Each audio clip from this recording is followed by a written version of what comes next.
અર્જુન ભગવાન શ્રી કૃષ્ણને કહે છે કે પ્રકૃતિ એટલે શું? પ્રકૃતિ કોને કહેવાય? તમે મને પ્રકૃતિ વિશે કહો. ભગવાન શ્રી કૃષ્ણ કહે છે પ્રકૃતિ એટલે માયા. સત્વગુણ, રજોગુણ અને તમોગુણ આ ત્રણ ગુણોથી યુક્ત એવી માયા. આ માયાને જ પ્રકૃતિ કહેવાય છે. મૂળ પ્રકૃતિના વિકારથી સત્વગુણ, રજોગુણ અને તમોગુણ એમ ત્રણ ગુણો ઉત્પન્ન થાય છે, જેમાં સત્વગુણ શ્રેષ્ઠ છે.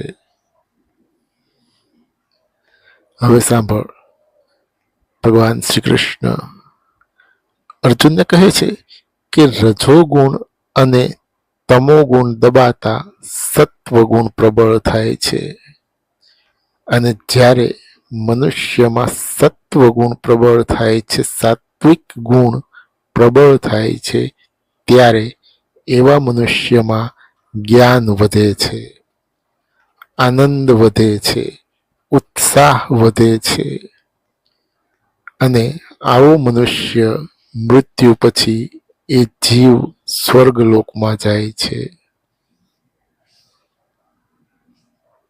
હવે સાંભળ, ભગવાન શ્રી કૃષ્ણ અર્જુનને કહે છે કે સત્વગુણ અને તમોગુણ દબાતા રજોગુણ પ્રબળ થાય છે, રાજસી ગુણ પ્રબળ થાય છે, અને જ્યારે મનુષ્યમાં રજોગુણ પ્રબળ થાય છે, ત્યારે એવા મનુષ્યમાં આસક્તિ વધે છે, તૃષ્ણા વધે છે, ઈચ્છાઓ વધે છે, અને આવો મનુષ્ય મૃત્યુ પછી એ જીવ ફરી પાછો આ પૃથ્વી લોક ઉપર આવે છે, મનુષ્ય અવતાર ધારણ કરે છે અને પોતાની અધૂરી રહી ગયેલી ઈચ્છાઓ પૂરી કરવા પ્રયત્ન કરે છે.